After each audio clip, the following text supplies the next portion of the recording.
we've all tied a back-to-back uni when we can't be fucked. And we've tied a shorter leader so the knot doesn't have to go through the guides.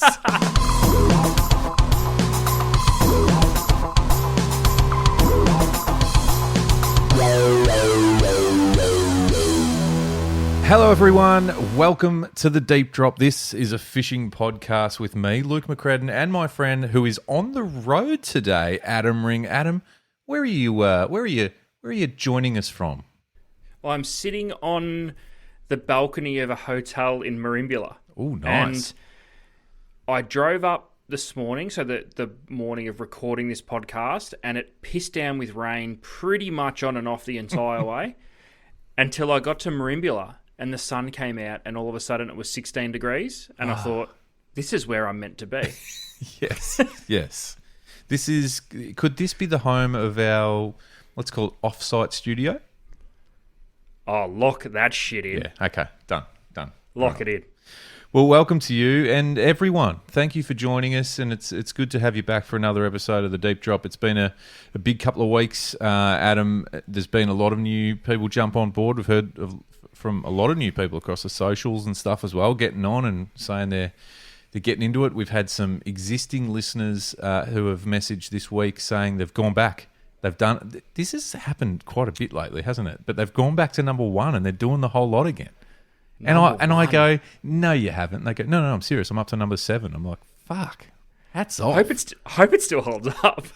Well, they're enjoying it. So, I mean, thank you so much, everyone who's doing that. But listen, just giving up your time or chucking us on in the car or at work or wherever you're doing it, we really appreciate it. We have a lot of fun with this ads. But if there are some new people who have just jumped in and thought, I'll try it, Adam, what can they expect from the Deep Drop podcast?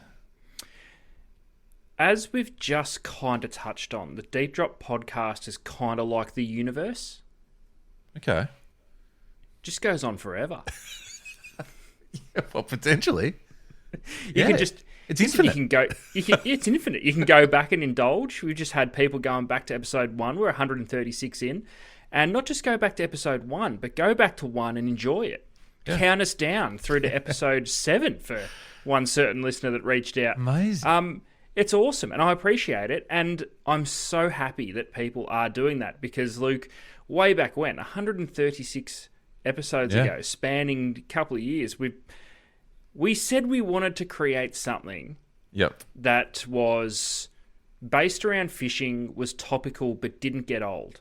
Now, I must admit, I haven't gone back and re-listened to any of those early episodes. I might pick one out at random, one or two at random on the way home. I'm driving home tomorrow. Do it. Just see if our takes are still relevant. Maybe I've changed my mind a little bit. Well, maybe I'm still just as passionate about some of the answers that we've given. Yeah. Oh, I'd love to get I'd love to get some feedback. You know, we often come up with our thoughts and opinions and feelings on certain things on the podcast. I'd love to get your thoughts on, episode 12 or, whatever it is. Yeah. Just give us some feedback, some constructive criticism. Just quickly thinking back to some of the things that we've covered, I think majority of the takes that I've come up with I'd still be happy with. Yeah. Maybe a little bit more lenient on some. I don't know. I'd have to go back and have a listen. I might make a list of things. Okay. I'll smash out a few apps on the way back. Beautiful. All right. Well, Spotify is probably the best place for you to do that, Adam. It is where it's very quickly becoming one of the biggest social media platforms. I'm not sure if they're happy to be classed as a social media platform, but that's what I'm saying, Ads, because if you follow on Spotify the Deep Drop, you can interact, you can comment, you can share it with your mates, share it on your own channels really easily. It's a click of a button and you're sharing that shit. And we'd love that and appreciate it if you just whacked it onto your socials. Just whack into your stories or something like that. Tell your friends. There'll be someone out there who hasn't heard it who goes, this is complete garbage. Who are these two flocks? Or someone who might enjoy it. But no, so Spotify is a great place to consume that. Speaking of socials, Adam, of course, Instagram, TikTok, YouTube, some other places you can find us and the silly things we do. I don't know if you saw a bit of a video that went up last night, Adam, of I've been away recently, and I think I captured the most Australian thing I could ever see. a crocodile Yep. eating a shark.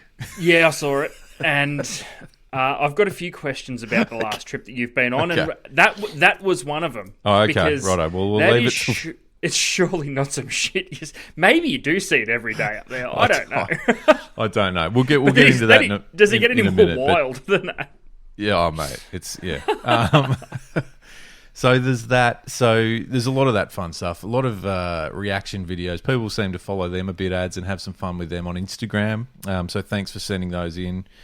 And yeah, look, the TikTok and the YouTube, it's out there and it's growing, and we're having a bit of fun with it. So there'll be continual development with those too. So jump on all of them, give it a follow, support the brand. We love it. Now, we've also got a website, thedeepdrop.au. You can jump on there and find all the episodes and a bit more detailed information about the episodes as well. And there's a couple of little pictures of us if you want to see who we actually are, and rather than just hearing our voices. You probably don't. The voices are enough. Yeah, and fair enough too. That's why we do podcasts. But Adam, on the deepdrop.au, you can find yourself a bit of merch, mate. You can find yourself some goodness. Yeah, you can find on the deepdrop.au the 2025 after combo winner. That's right, I'm calling it early because we've flirted with the idea of entering it, and we may or may not. But it is, of course, the greatest fishing combo ever put together, and I'm talking about the Deep Drop cap. Wear it anywhere. Anywhere. Christening, bar mitzvah. Yeah. Or just wear it when you're walking the dog. This is the beauty. Well, it's anywhere and any weather. You know, we should elaborate on that. Like any weather, doesn't matter if it's piss and rain, it's scorching hot, snowing. Doesn't matter. Cyclone. It'll probably stay on your head for a bit. You can wear it to your nan's 76th birthday, and I guarantee you, she looks at it and says, "Nice cap." So it's legit, and we combo that with the stubby holder, the bright green, most comfortable stubby holder on the planet. I feel a little bit naked at the moment, Luke, because I still haven't put one in the car. Therefore, I am going to duck into Drink of the Week, which we'll talk about in a minute. Yeah. And it will be the second best drink I've ever had because it's not sitting in the green stubby holder. It's a nude drink. Isn't it? Yeah. Yep. Yeah. I feel very vulnerable right now, Luke. So do yourself a favour. Grab some merch from the deepdrop.au. We've bundled up the cap and stubby holder combo. We'll cover the freight, and you're ready. You're set to go. I mean, it's as simple as that. I haven't ruled out taking it to the US and putting it on show as the best combo at iCast this year, Adam. By the way, just slipping it onto a shelf in the new product category. It's a worldwide combo.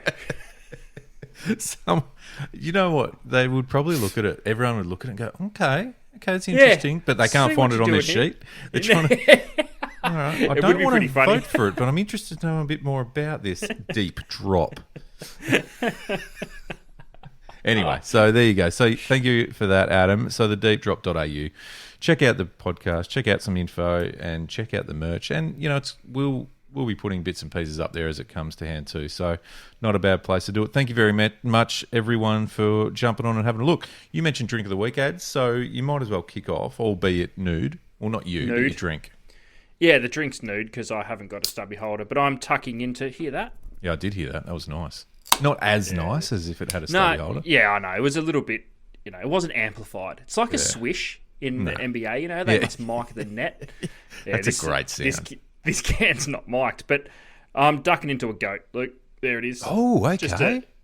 Just a cold can of goat. It's been a while. It's been some time since I've seen a goat, let alone had a goat. The slogan, very enjoyable beer. Can confirm, true slogan. Okay. Not bad. Not bad at all. No bad drop. Now, and I'm going to get into this later on in the show, but I had a suggestion from a conversation that I had just today for Drink of the Week, and this will make a lot more sense later on in the show, so stick around. But it was suggested to me that I just enjoy a Victorian bitter. So that's what I've gone for. Yeah. Bit of vitamin B. Yep. So that's what I'm going for. I haven't had a VB in a long time. No, and it's do you know what it is? And it's if you're an Australian, you've had a VB. It's enjoyably rough. I see. Yeah, I see what you're saying. Yeah. It's you know what I mean? It's not meant to be. Well, I don't know. I was going to say it's not. It almost feels like it's not meant to be a smooth as silk type beverage these days, is it? not. It's meant to sort of make you go. Almost needs to make you snarl a bit, like oh. Yeah. I'm not even convinced you're supposed to enjoy it. I think it's supposed to be that rough where you can look over at your mate and hold up your ice cold can of VB, because if it's any warmer than ice cold, it's absolute donkey piss. But you're supposed to be able to raise it to your mate and go, see this? I'm a fucking real man. If you, what do you reckon's tougher, having a VB or a Foster's? You know what I mean? Oh yeah. I'd say VB only because the last time I tasted a Foster's, I think I was 10 years old, scamming a sip off the old boy. Yeah, gotcha. And that was as an adult, I haven't had a Foster's, I don't think. No, well, I think because it still exists over in the UK, doesn't it? Correct, and here now again. But I think, funnily enough, the only Foster's I might have actually had, like a proper can of it, was in England, and it was pretty average. But again, I think they're supposed to be. Or have we just been spoiled with some tasty beers? Mate, like I'm sure beers.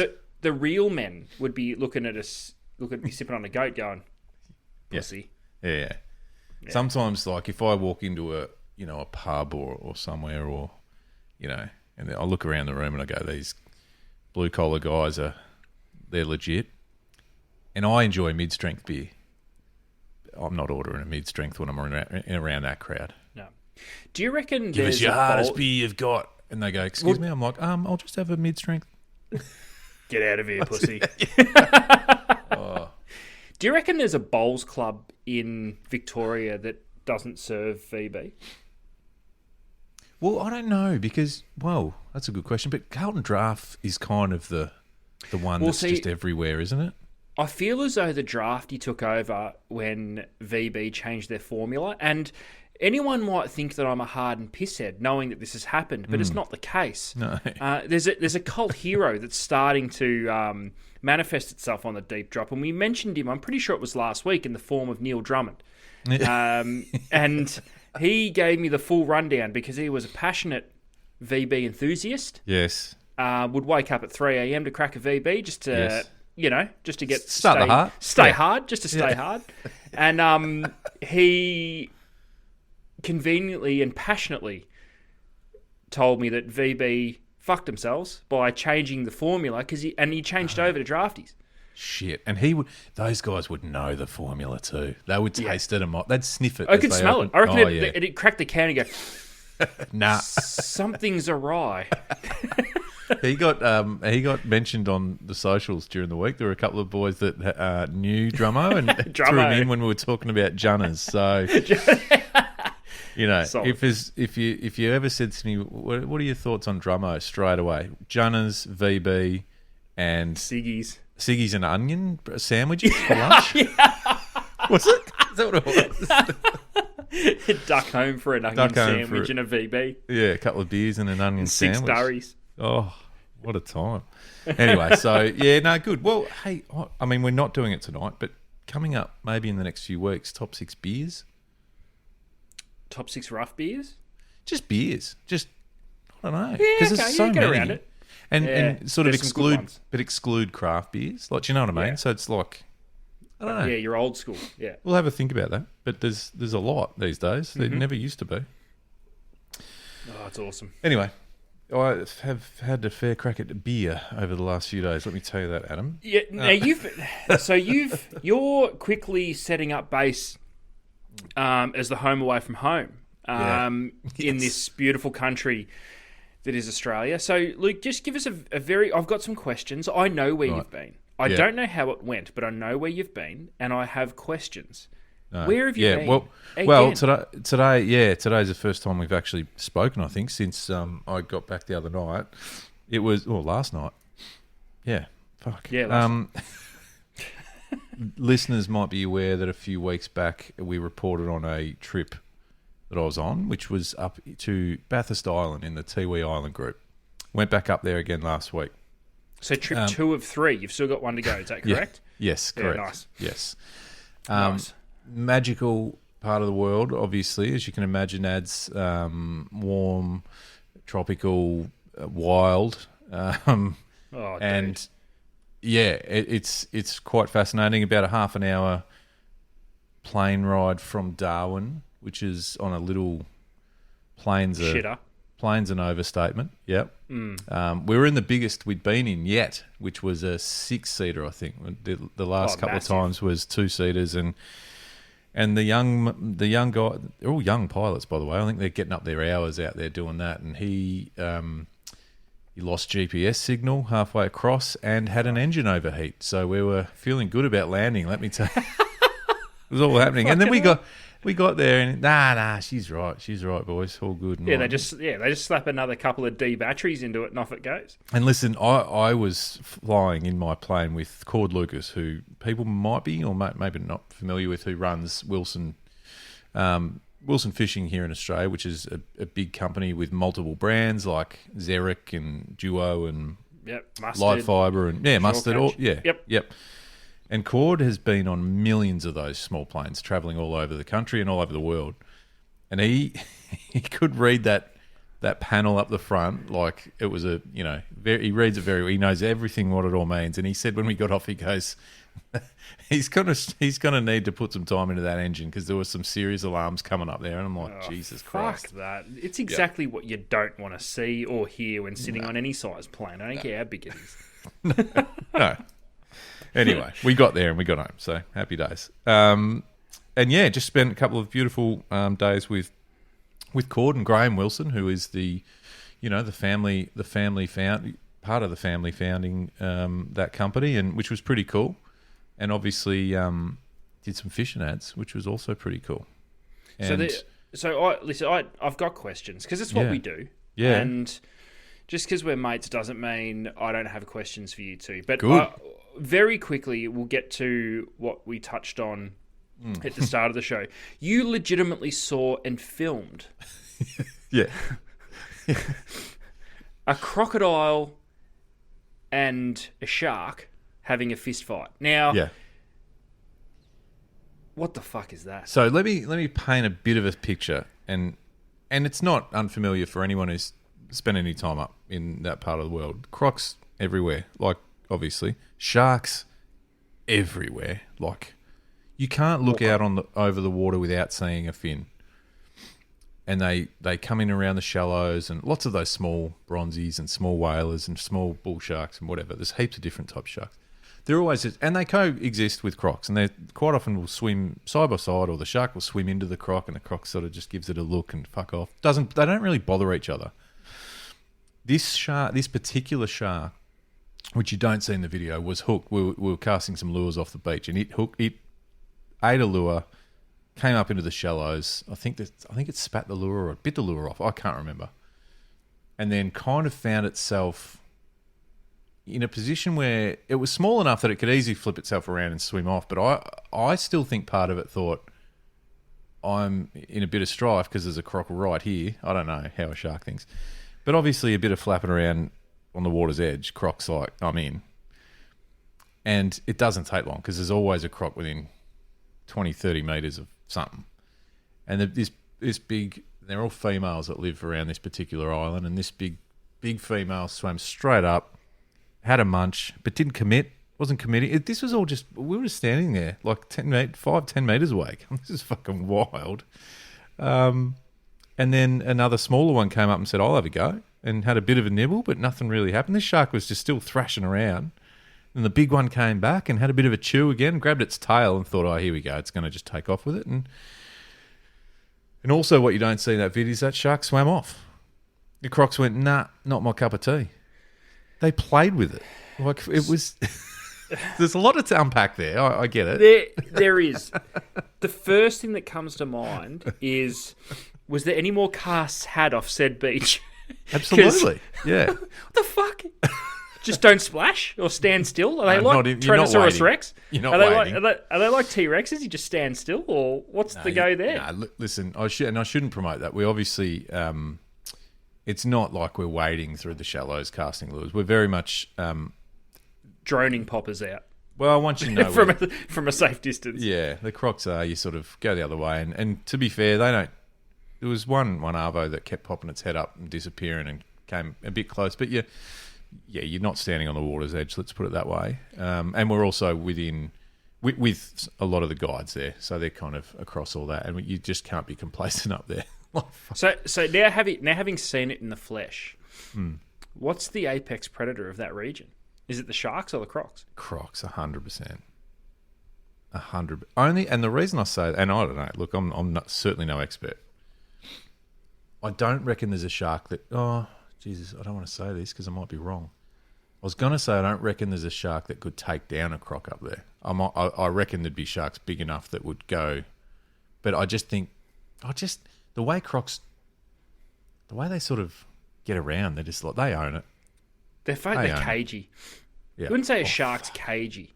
So shark is up and about, and we'll let you know it's there, and we'll remind you that it can really mess you up if it wants to. The one thing that freaks me out, and this is another reason this place is cool, because Tiwi Island Resort, shout out to Tiwi Island Resort, awesome joint, amazing people. You're on the water, like so you're on the beach. That's where you stay, and there's crocs. You wake up in the morning, they're sort of you're elevated, you're off the ground, so they won't come up, but they're not far away. So you get a really good insight into. You can sit there and watch them for hours, but most of the time they're not doing much, but they know everything that's going on. This is the thing about them. They're across it. What freaks me out the most is you can be standing there looking at one, and you can drop its head a millimetre under the water, and it's gone, invisible. And that's what freaks me out, because then I go, where the fuck is it? Yeah, that's right. And if it wants to take me, there's not much I can do about it. They can move 20 metres in no time at all and not make a disturbance on the surface. And it's just like, that's. Yeah, it's wild. I don't know. I think they're the apex predator up there. I might ask the question next time I'm there to the locals to see what they think. I just can't see. Crocs feel like the right answer, I think. Yeah. So it'd be rude of me not to ask you about the fishing as well, but I don't just want to. I just want to ask people about how's the fishing? How? Yeah. Listen, when I think of that place, and I want you to put this into perspective for me because I've never been there. Yeah. And I've been up north. I've been to Weipa once, and that's about that. That is literally the extent of my fishing experience up in stunning far North Australia. Unbelievable. Yeah. Every time I think of it, I just think no matter what you want to do, it's guaranteed all the time. Yeah. It's a misconception, I think. Yeah, it's fishing, and I know that. Nothing ever fishes perfectly all the time. I'm not necessarily talking about Barra, though, because Barra, for some reason, that they can... But you think you can just cruise out to a reef or a rock bar and just catch everything? This is where I think... I think to a degree you can. And I know this is exactly what I want to hear, because no one says it. And I'm not. And this is the thing. Anyone listening, don't take this as gospel, please, because I've not done anywhere near enough of this stuff. But the offshore stuff for me, I still feel that way. It's like there's not. And again, I might be so wrong. I look at it, and there's not a headland that's not covered in Queenies and GTs. There's not a bit of structure offshore that's not covered in finger mark and coral trout, or you know what I mean. Like it's just and it's not like the bottom fishing, because obviously they like getting a feed up there and filling a bin, an esky if they can, and some of the golden snapper and stuff like that. That's what they love, and that's beautiful eating. Some of that stuff. You've got to work for it, but you do a half day, you're going to get it up. Like, you know what I mean? Like you do a few moves and a few drops on a few, bits of structure, whatever it is, bit of reef, bit of rubble, and they're there. Like you'll come across a few. I think I'd be very surprised if you donuted. So, but how my did it thing compare? My thing is the pelagic thing. I just think I just think if you go into in a bommy to a rock bar headland, there's something swimming around that wants to eat something. Everything wants to eat everything up there. Yeah. And it has to be fast.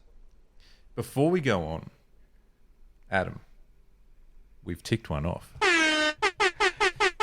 Queenie on top water, my Let's friends. fucking go. Species number 1.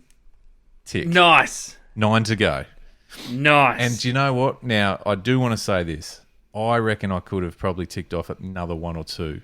We had a combination of things go wrong that we had to come back a little bit early for, which was fine. But it was turning into not a bad lure casting day. But we've got the one. Started eating sharks, and it was time to get off the water. We've got the one, so we're on the board, and it felt nice. Good. Yeah, nice. It felt good. There was just while we're on this, there were moments where I thought, oh, this could be it for the meter barra, because we've combined our monthly resos now for anyone who's just listening. Yeah, that's right. Because it was too hard individually. Shout out to Willie. Shout out to Graham Wilson.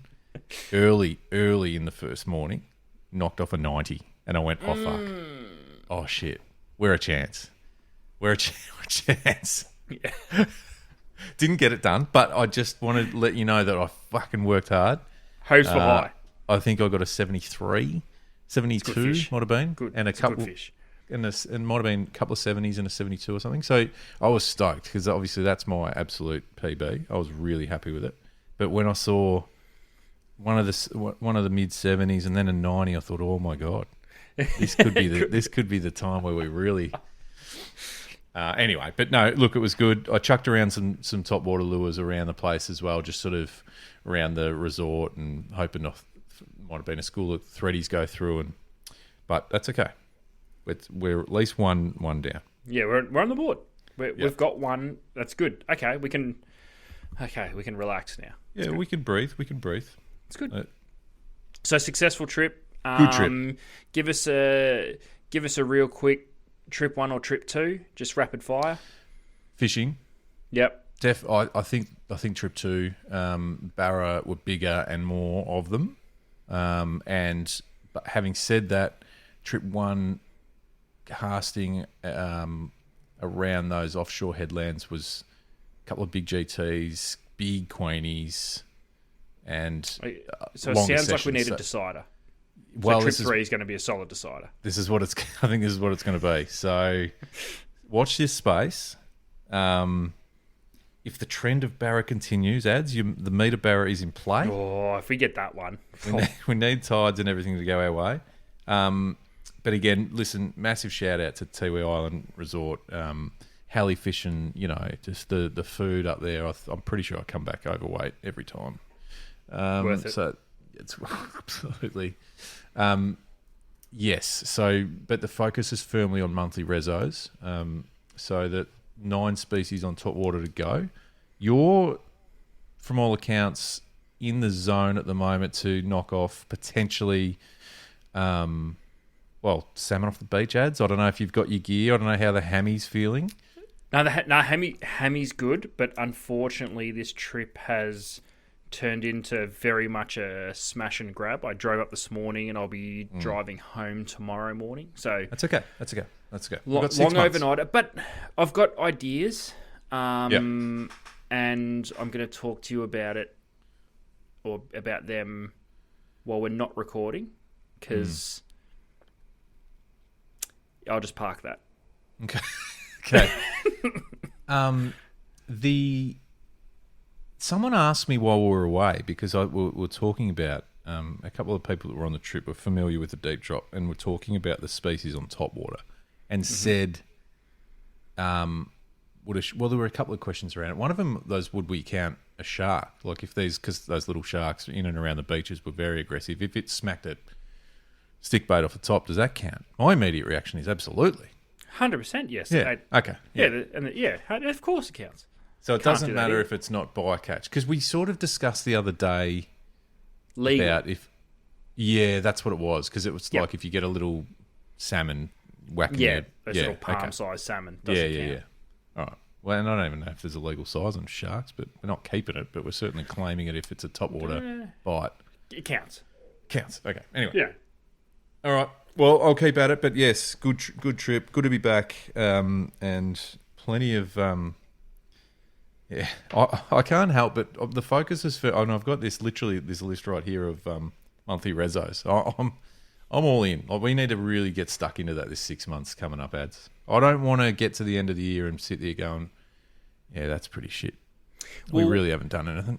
Well, while you were away, we had a little bit of, let's just say us Victorian folk were welcomed back to reality. So, long weekend, as you know, and what could be best described as possibly one of the greatest runs of weather of all time for a fisherman. Right. And I'll put that into literally from January 1 until, 2 days ago. Mm. Luke, while you're away, it turned to absolute dog shit. Yeah. It was cold, so. It was windy as fuck, and it rained. But well, I like to look for the positives, Luke.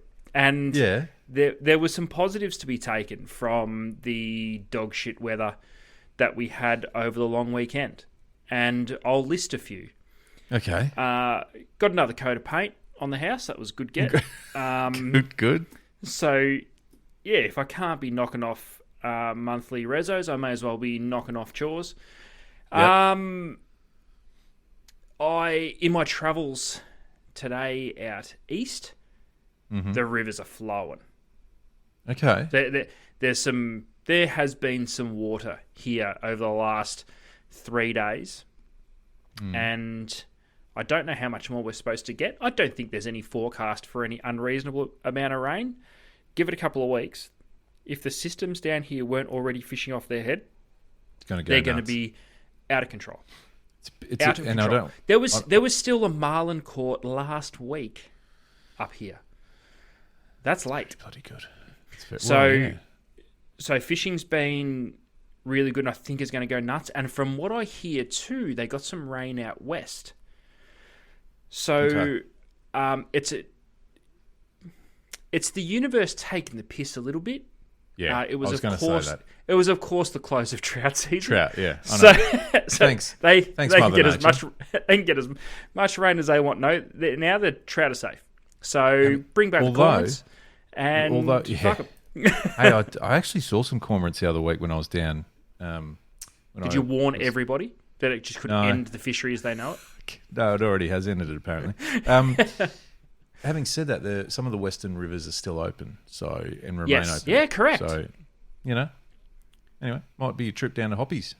Hey, it's funny you bring this up, right? Because I wanted to talk to you tonight, Ads, about a conversation I had today.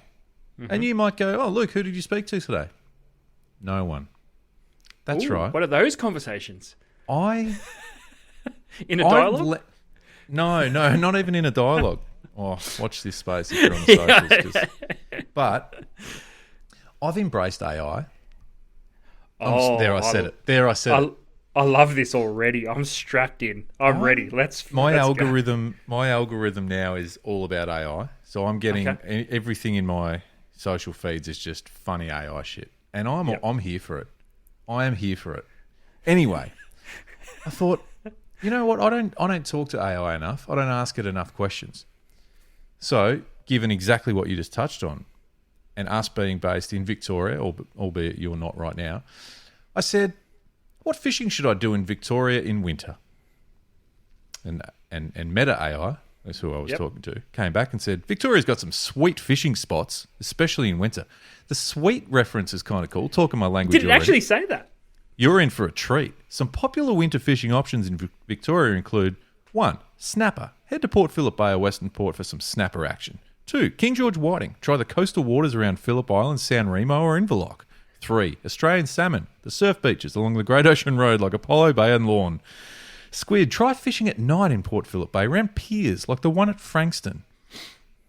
And I went, all right. And then it says, make sure you check your local fishing regulations and blah, blah, blah. And I said, then what AI does now is give you a question. What's your go-to fishing spot in Victoria? So I said, I like the Bellarine Peninsula.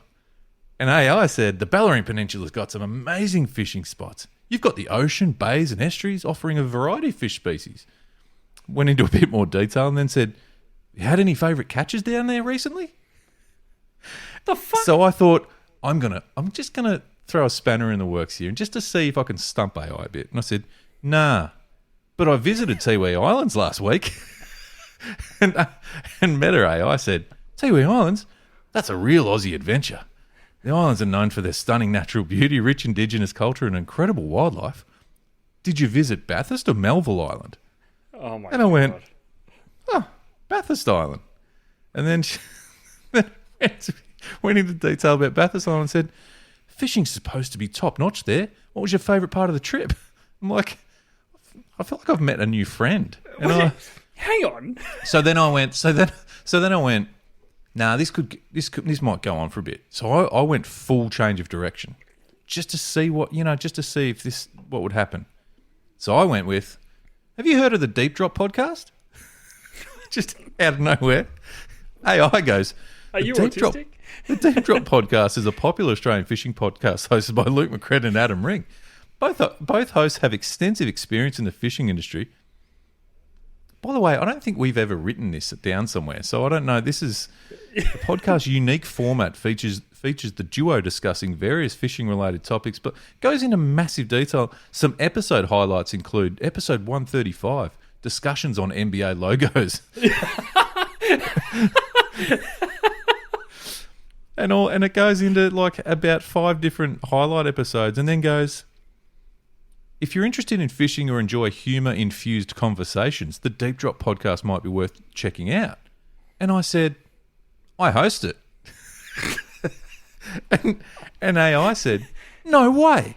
You're one of the hosts of the Deep Drop podcast? That's awesome. I've heard great things about the show. You and your co-host brings a unique energy to the podcast. Your passion for fishing shines through. What's been the most memorable episode so far? Oh my god. So I wrote, you should listen to it. And AI said, what's your favourite episode? I'll definitely check it out. I'm sure it'll be a blast. And then it ended up going on a bit. And it was like, I was trying to work in different things. Oh yeah. And it said, do you like talking about lures or something? Lures can be such a fun topic. And I said, and then AI goes, do you have a go-to lure? And I said, well, Adam works for Rapala, so he loves that brand. And then AI got, Rapala, that's amazing.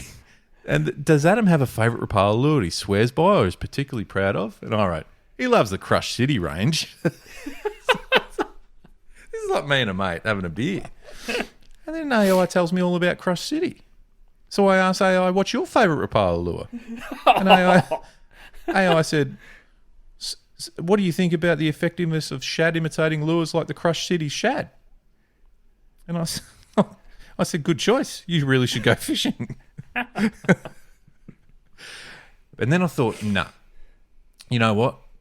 Let's bring AI into the show. Said, hey, we're recording an episode tonight. You have a suggestion of a topic we should discuss? And this is the answer. Recording an episode tonight, huh? How about discussing the best lures for winter fishing in Victoria? Or Adam could give some insight into the Crush City range. Or maybe talk about the impact of water temperature on lure choice. Whatever you choose, I'm sure it'll be a great episode. I said, thanks. Is AI trying to pick you up? Yeah, but then I said, thanks. Would you like to be the new manager of the show? I appreciate the offer, but I think Adam and Luke, if that's you, Luke, in brackets, like, hang on. Hang on? Because you didn't say it was you. No. Yeah, I said I'm a host. Anyway. Oh, yeah. So back to my original thing off the top of the show ads. I said, also, what should we drink tonight? Hey, I said, for a podcast recording session, I'd say grab a cold one, maybe a Victoria Bitter or a Carlton Draft, or if you're feeling fancy, a glass of local Australian wine. And I'm like, holy shit. And then I had to wrap it up. I'm like, okay, how do I get away from this conversation? I'm like, great suggestion, cheers. And then AI writes, cheers, mate, enjoy the recording session. I hope the beer or wine is cold and fishing yarns are all tall. Have a ripper of a time. Like, I don't know. I've got a new friend. So, is it cool or is it cool or creepy? it's creepy in the fact that the way it was written was like a person was writing it. And I kind of feel as though it was interrogating you as much as you were interrogating it. I reckon it was trying to use you to build its database for answers, I reckon. Maybe, but in all honesty, it's fucking wild. And those answers pop up, those detailed paragraphs pop up instantly. It's yeah, it is wild. The biggest spin out of that whole conversation that you just read is easily, you never once said who you were. Oh, yeah. But you said you hosted it. But then it suggested that it was you later in the conversation. That's wild. I do think that management could be easily replaced with AI. But AI has given more to the show in that conversation than management has from day one. Yeah, that's right. So it's not even close. And I don't even mind the topics that AI suggested. I mean, I feel like we should write that down for another episode. Can we just circle back to the topics? Because I wanna get your take. So you asked AI the fishing options for winter fishing in Victoria. Now it opened with snapper. Yeah. Probably. Yeah, hang on, let me go back up. It opened with snapper. Head to Port Phillip or Western Port for some snapper action. Okay, so probably to all Victorians that go fishing, they would unanimously agree that winter is probably the worst time to go snapper fishing. Next. Yeah. Should I have told AI that? I feel like I should have, and that might have updated its, you know. But it's weird though, because it suggested Port Phillip or Western Port. And but then the next three suggestions were pretty much spot on. But I have fished a full winter for snapper in Port Phillip Bay before, and you would have got them, and done okay, yeah, got them on most trips. Wait, so though I was fishing with someone who's legit. Is AI legit? Is AI a 1%er? King George whiting, Australian salmon or squid? There's squid with the other suggestions, which I think are pretty fair and reasonable. The hard in fact, they is are. AI a 1%er? Like maybe we need to ask it more questions. Yes, that's what I was about to say. Can we come up with a list of? Because you and AI are besties now. I know. Like, let me know what you need to know. I'll hit. Oh, yeah. Why like this? Can you ask AI? What would the top 3 worst choices to fish for in winter would be? Because it has rattled off snapper, and it can be done. I want to know. I'm trying to work out exactly what AI knows. So what are you saying? What are the worst winter fishing options in Victoria? Yes. What are the worst? Okay. What do you think it'll come up with? What do you think it'll come up with? I don't know. I've already asked it. Trout because it's close season. Challenging winter fishing. It gave me a bit of a spiel at the start. Trout is number 1. Boom. Does it say why? It says because it's dry as fuck and it's close season.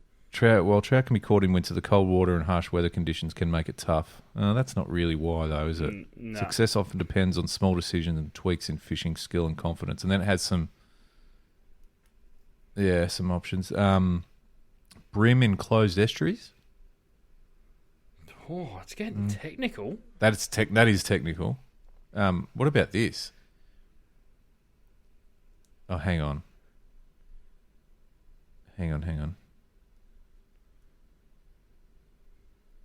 No, I think it's just rough okay. And then it talks about locations to avoid or approach with cautions, rough or exposed coastlines, areas with limited access. Okay, so not a shit answer. Not a shit answer. It's probably a really responsible answer, actually. Sensible answer. But I think what we should do is probably put some time away every episode to throw one of the questions that we're talking about at AI, just for a quick snapshot of an answer. I wonder if we can. Should I put in what defines a barrel tuna? I'd do it. Okay. I'm asking. Oh my God. A barrel tuna refers to a southern bluefin tuna that weighs around 70 to 100 kilograms or more. Okay, 70 to 100. That's a fair gap. What about this? What do you, Adam, call, I'm asking you this, like the nickname for a tuna that's, say, 10 to 40 kilos? Like, what do they get referred to mostly? School tuna? Schoolies? Yeah, Jelly bang. beans? Schoolies. 10 to 40. 45 to 60 kilo kegs. Oh. And then jumbos or barrels, 70 to 100 or more, 100 plus. Shit, we might be working ourselves out of a gig here. This is sensational. Maybe we can introduce that for every topic we bring up on the Deep Drop, and you and I pull it apart first and come up with our answers, and then we'll ask AI and see who was right. Fuck. I feel like it's almost, wow. Anyway, but I just wanted to let you know that AI is quickly becoming a part of the show. I think if we really get stumped, I'm just thinking about some... It's pretty wild. Yeah. It is pretty wild. It's fucking fascinating. Anyway. That's awesome. So that was my conversation with AI today. I've got a real question for you, though. Yes. And I want your thoughts on it, about something. It's about something that we can't fish without, really. Mm-hmm. I'm talking about fishing line, main line. So, and for this conversation, I want to talk about braid. Mm-hmm. My question to you is, do you think that braid should have somewhat of an expiry date? Should it have some reference to how long it should be used for before it, or how long it can be used for before it should be probably changed? Do you know what I'm saying? Like, I think I do. For a lot of people, you'll know that because you'll get those signs where it might fray a bit, or it'll lose its colour, or you'll just start getting some wind knots just by simply dropping your line out of the reel. But I'm just like, would it be interesting to say, hey, get this spool, after a year, change it over, or after 6 months, change it over? It would be awesome if there was, because I work in the field of selling fishing line. Yeah. Yes. So it'd be fantastic if every 3 months people were throwing their braid out to replace it because it was past the best before date. It's a tough one because it almost needs... It's impossible to say that after 3 months, 6 months it needs to replace because everyone fishes different amounts. Yeah. Well, I feel as though it's more relevant to mono than it is braid. Because, true, and yes, because I've got some braids. I've got some braids on reels that honestly I think have been on there for over 10 years easily. Wow. And I don't feel as though they need to be changed at all. Because they're on reels, maybe some, like especially on my sort of 4,000 size reels that I really don't have a lot. It's all about use, right? Yeah. Yeah. So I'd be more than comfortable of just using, like pulling them out. Say I was going, when I will be casting off the salmon, casting off the beach for salmon, I'll be using those 4,000 size reels. I'm probably not going to change the braid. But I don't feel as though I've ever... It almost needs an odometer, doesn't it? Yeah. It needs how many casts, how many, Yeah, because I think the thing with braid, and maybe not so much with the newer braids, just they used to fray a little bit. It's a great question because I feel as though there should be a time frame in which you would change it. I just don't know what I would feel comfortable realistically saying. Because one of the things I thought was you could, because it happens with a number of braids, and I've got a reel that had yellow braid, or that has yellow braid on it, which is now white, very pale yellow, borderline white. And I'm like, but maybe that's the answer. If you make a braid and as it hits as it fades, that first bit of fade is like, colour fade. It's like, okay, time to rip it off and go, which it probably pretty much does mean that. That's actually not bad. If the pigment in the line was something that dissolved over time. And once it gets to its most pale, which would be listed on the packet. Yeah, exactly. Yeah. Maybe So it's if you've time got to change it. That's right. If you've got Are you a believer in turning braid upside down? Nah, if it's gone, it's gone. Yeah, I like it. I'm the same. Are you? I don't even know. And not just because of the sales thing, just because... No. Don't know. Because a lot of these things you and I have probably got invested interest in, but we do put that aside pretty well, I think. Being serious. Oh, for sure. In this for this podcast I'm talking about. Yeah, in the real world, I want to know that. Who flips the braid? Because I've done it a heap when I was working at the shop. Sounds a bit rude. Yeah, I know. Flipping the braid. Because I have done it. What did you get up to on Saturday? I flipped the braid for a couple of hours in the morning. Yeah. Jesus, mate, I don't want to know that. Fuck. Yeah. I don't know if any. Does anyone do it? Well, we used to do it a fair bit for people at the shop. You know what I mean?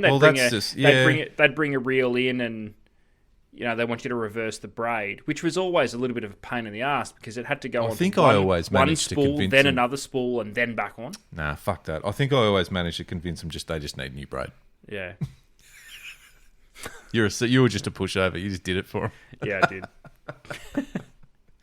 Who flips braid? Let's ask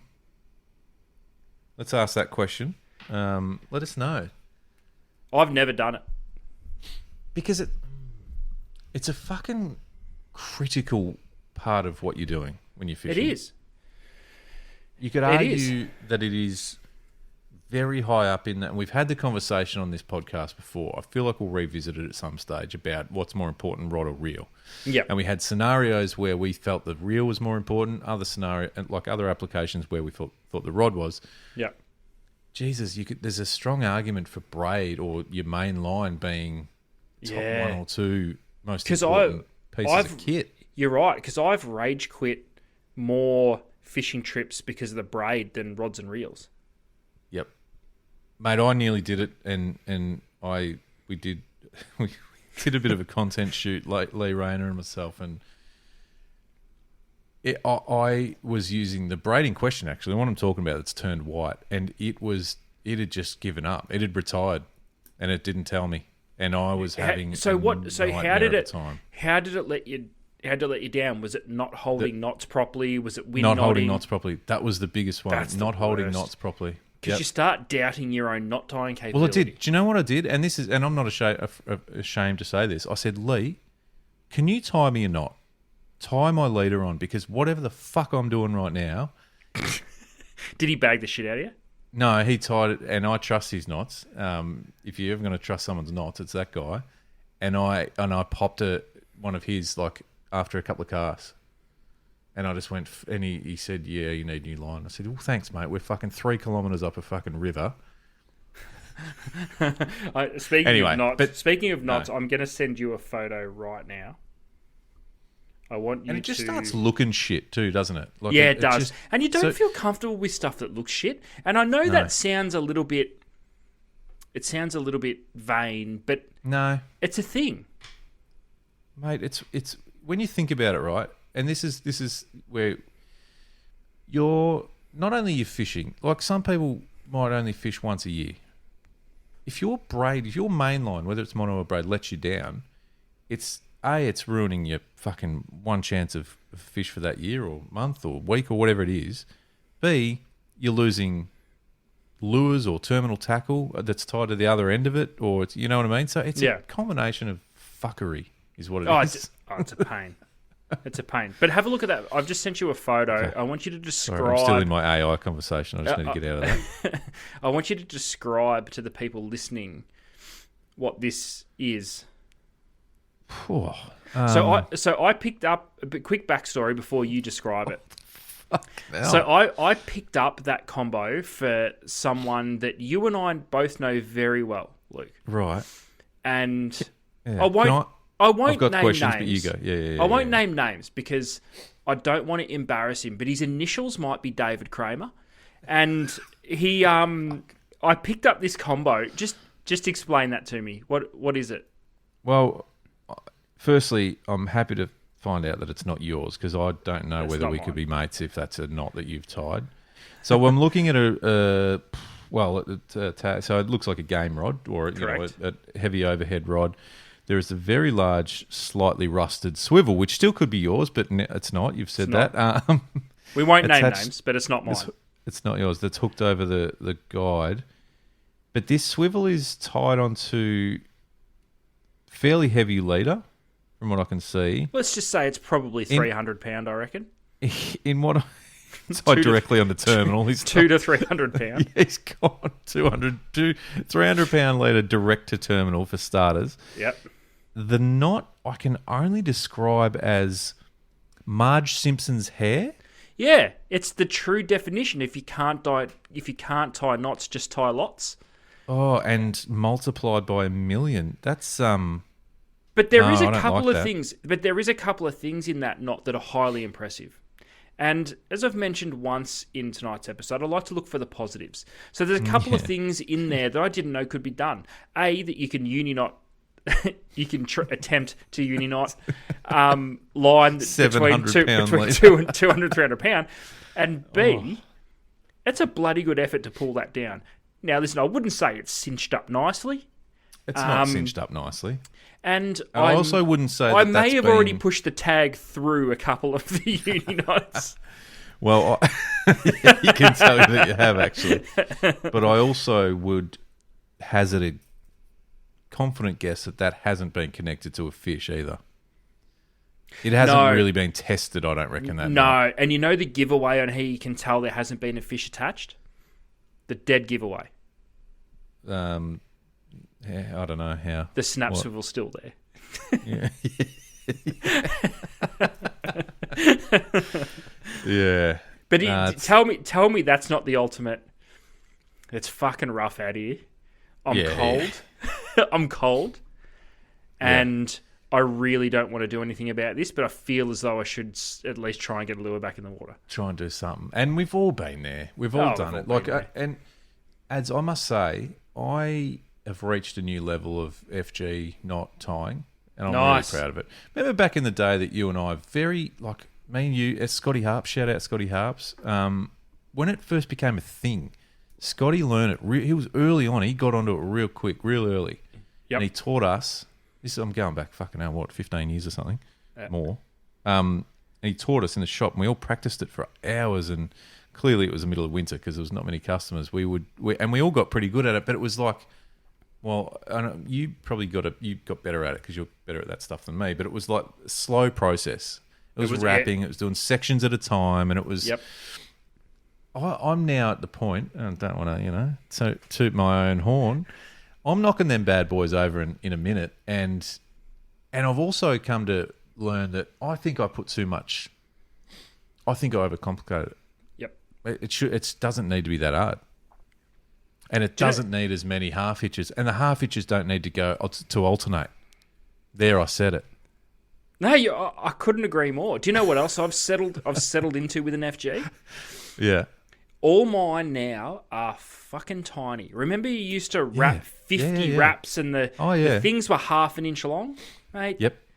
20 to 25 wraps. And when you're doing that in 10-pound braid, the thing's barely as long as your little fingernail.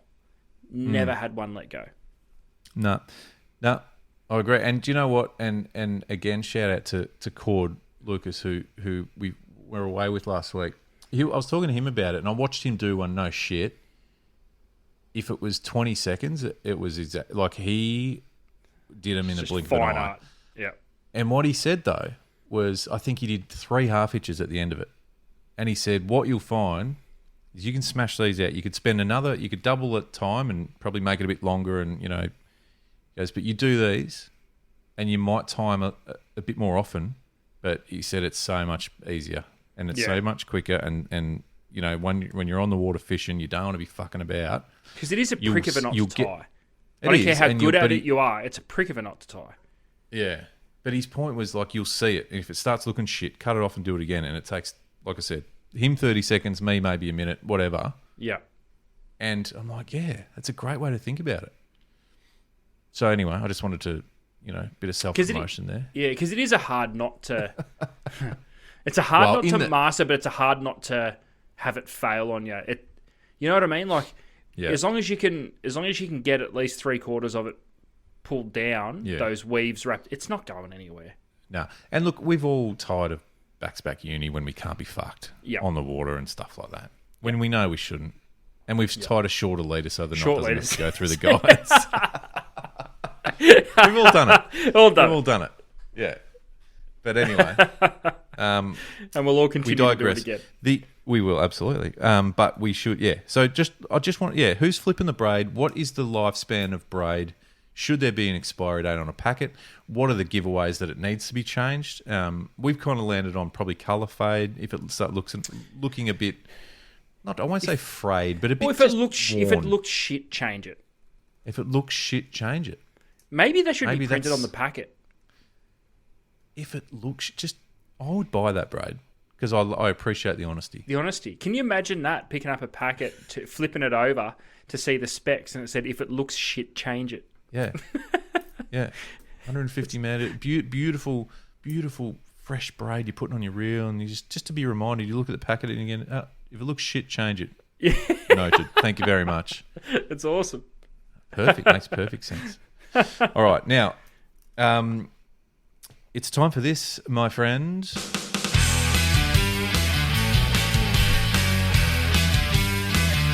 The deep drop.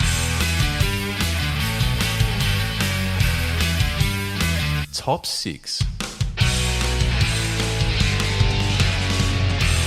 That's a big statement right there. Got oil splatter all over my top. I don't know if you can. I hope you can't see that. I've just realised I can't see it. Cooking burgers tonight. It's a frustrating problem to have. Yeah. Anyway, top 6. That's not the top 6. That wasn't a segue in any way, shape, or form. I was just enjoying that music and realised that I looked a mess. So apologies if you can see that through the camera. No, you can't. Adam, top 6 tonight. It's fairly straightforward, but I think potentially there's always some controversy in the straightforward ones, isn't there? Yep, and I think this one's going to be one of the more controversial ones. I just feel as though it's something that the average listener is going to be very passionate about their favourites. So what are we doing, Ads? We are going to cover off the top 6 soft drinks. I think it's going to be controversial. Potentially. I've got a couple in here that, one in particular... Well, I don't know how popular it'll be. Yeah, okay. Can I ask your direction? How are you shaping your selections for the top 6? Is it your personal favourites? Is it, are we sort of saying what we're thinking is just everyone's sort of favourite? Because we don't rank these. This isn't 1 to 6. This is just no particular order. No, I've what leaned we into, like, yeah? Yeah, I've leaned into my favourites, and it is actually really hard because I don't mind a softie. And well, famously, you rocked up one episode with a bottle, the drink of the week, 1.25 litre Pepsi Max, which may or may not feature on my list. But I've tried to do it.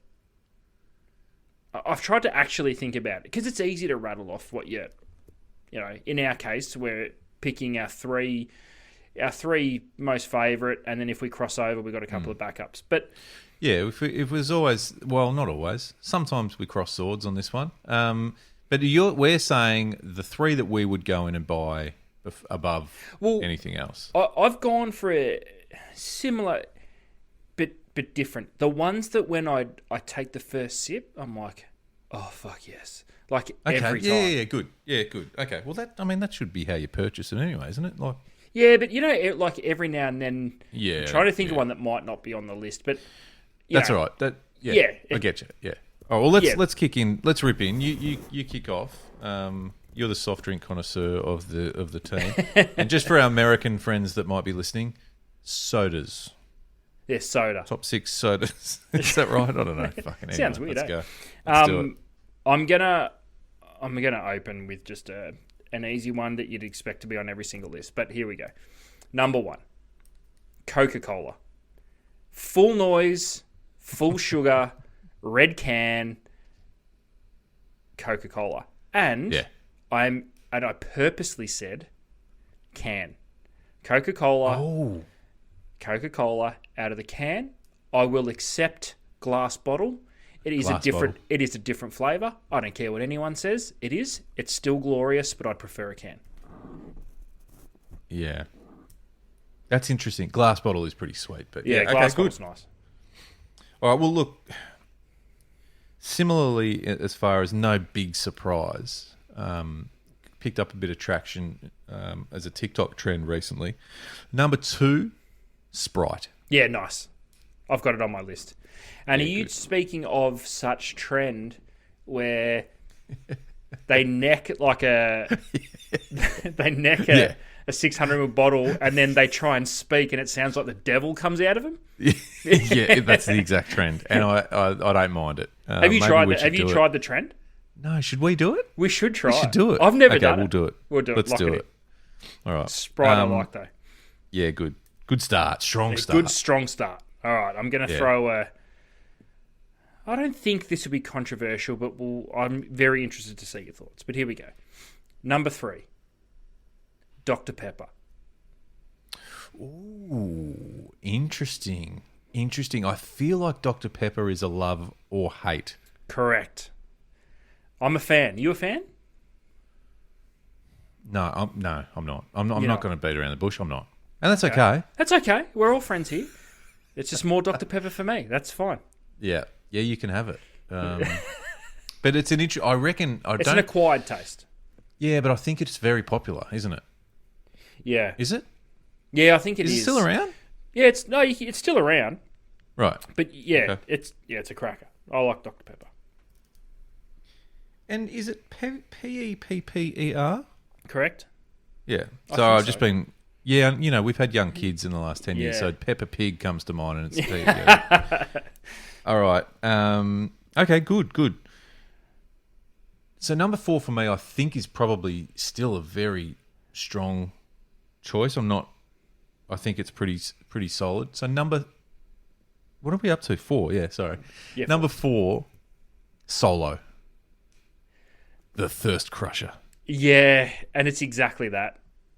Isn't it? Yeah, and I don't feel as though it couldn't be a soft drink list without it because what's the slogan? It's low on fizz, so you can slam it down fast. Slam it down. You actually can.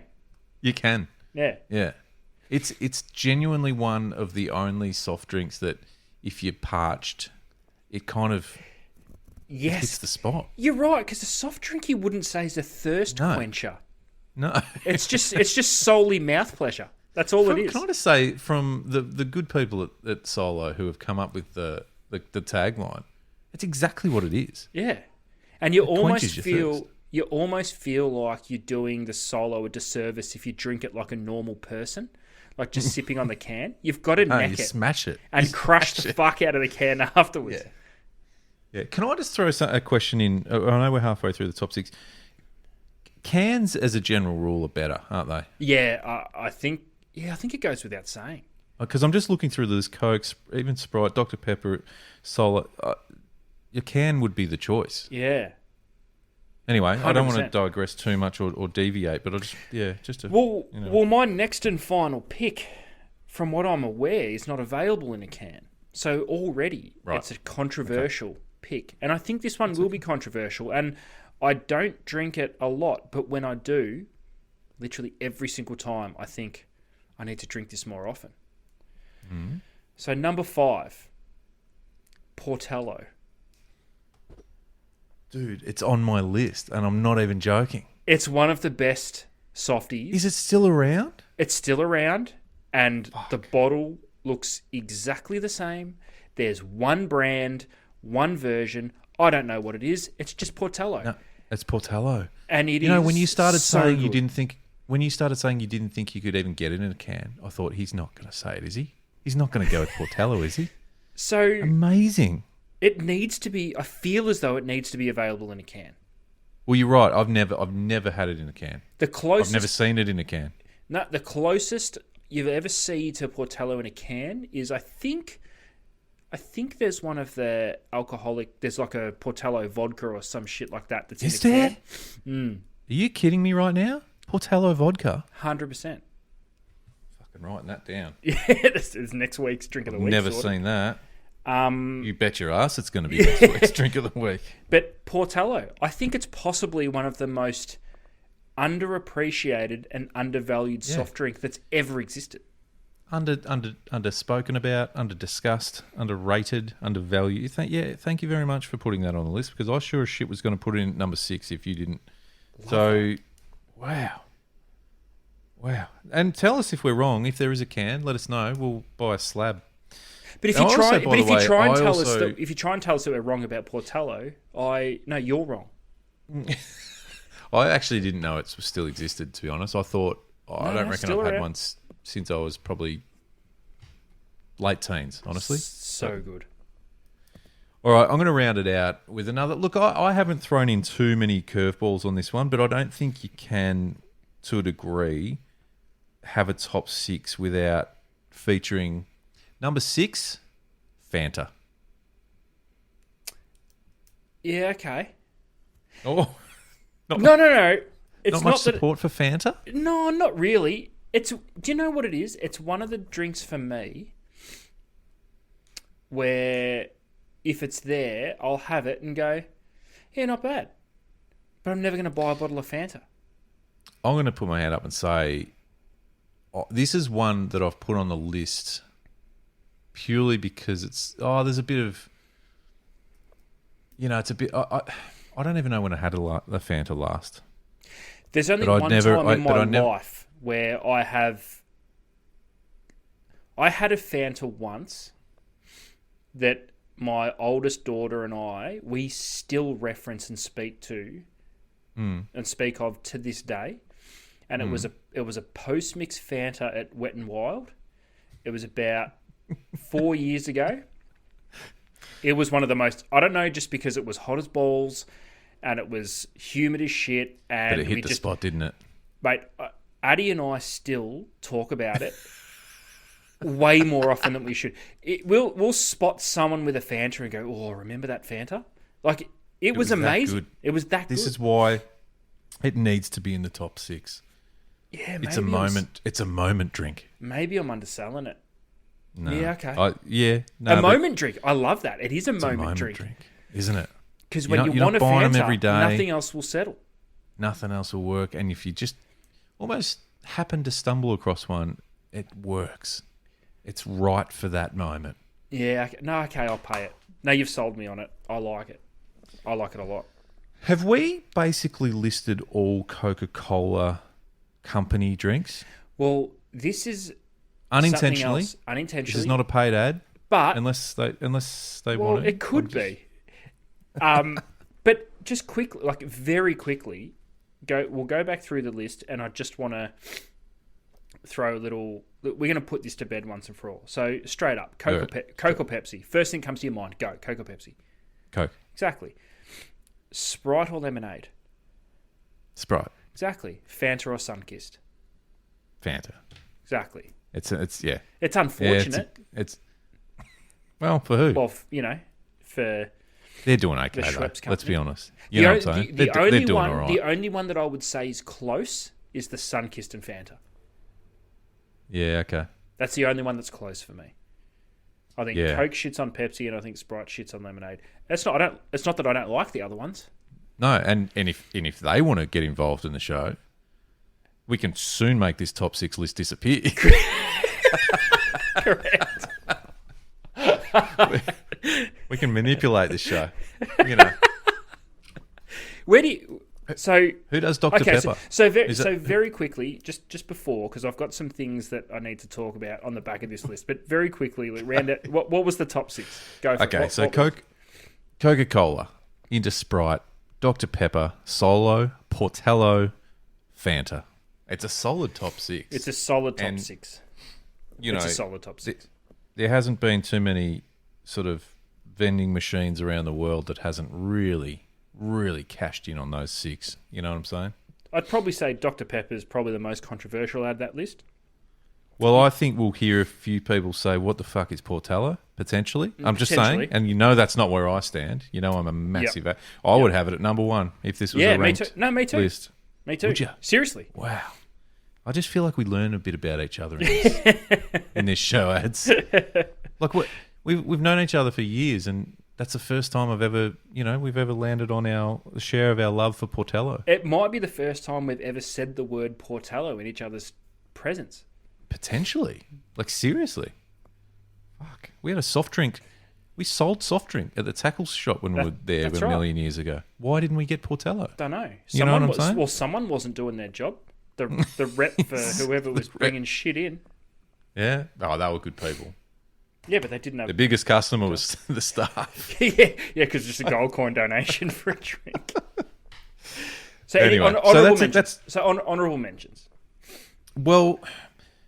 look, this is not this isn't a singular drink, but honourable mentions to the zero sugar editions of all of these things. I think it's needed in modern society. So, the Coke Zero and whatever else. I'm sure there's everything zero these days. So, the traditionalists will disagree, and that's okay. No, that's okay. Well, I must admit, I probably drink. I don't drink anywhere near as much soft drink as I used to, but I'd probably drink more Coke Zero these days than I would Coke. I prefer Coke, but I also, in my old age, are preferring the healthy option, which is a Coke Zero. Which is healthy. But, and again, same, not a massive soft drink drinker, but again, solo on the boat, the top end of Australia when it's hot and you're sweating balls, it works. Yeah, and it works a hell of a lot better than a cola drink. I'm a little bit disappointed that Pepsi Max isn't on the list, but it's only a top 6. So you can't have honourable everything. mentions. We've always got honourable mentions. So that would be your honourable mention. I think, I think we've done pretty well. But have we missed any others? What else? Does beer honourable count? mentions? Yes. Well, okay, so that's. Can I just say that my biggest takeaway from this top 6 is that there is a Portello and vodka drink. Yeah, that is circled. That is written down and circled. You can just see there. That's how important that is to me. I love it. All right, well, that's solid. And I'm keen to hear what have we missed and what people's thoughts are. I'm even keen to hear what would be your number one. Yeah, you know what I mean? Yeah, maybe we should do that. Just when you see the top 6 video, doesn't matter if it's in our top 6 or not. Just give us your number one. I think it's because I think it's probably the first top 6 there that I think most people would have a clear and definite number one. Probably, and fair enough. Yeah. Fair enough. All right, look, we asked about who's flipping the braid on a Saturday night or just any time. Does line have an expiry date? Should it have an expiry date? What are the triggers or the signs for you that makes you go, we need to change this braid? Yep. Should it be on the packaging? Should AI be part of the deep drop moving forward as, the third member? Yeah, the manager. The only thing that... Management, I think the only thing that worries me about them being the third host is I might quickly lose my spot on the panel here. So. You and me both. And then adds just to round out, we are on the board with top 10 species on top water. Let's go. Plenty more where that came from. Your hamstring better be ready to get ready. Stuck into it, ads, because it's there's a lot to get through. Adam, thank you very much. You have yourself a wonderful week, and we'll speak to you again real soon. Peace.